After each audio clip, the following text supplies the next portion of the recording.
తెలంగాణ రాష్ట్ర రోడ్డు సాంద్రత. రోడ్డు సాంద్రత అనేది దేశం యొక్క రహదారి నెట్వర్క్ యొక్క పొడవు మరియు దేశ భూ వైశాల్యం యొక్క నిష్పత్తిగా నిర్వచించబడింది. ప్రతి 100 చదరపు కిలోమీటర్ల వైశాల్యానికి రహదారి పొడవుగా కూడా దీనిని కొలవవచ్చు.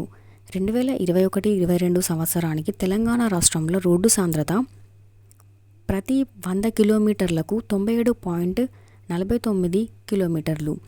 తెలంగాణ రాష్ట్రంలో 2021-2022 సంవత్సరానికి హైదరాబాద్లో అత్యధిక రోడ్డు సాంద్రత ఉంది. ఇది 100 చదరపు కిలోమీటర్లకు 1332.7 కిలోమీటర్ల రహదారి సాంద్రత కలిగి ఉంది. మేడ్చల్ మల్కాజ్గిరి 386 కిలోమీటర్ల రోడ్డు సాంద్రతతో రెండో స్థానంలో నిలిచాయి.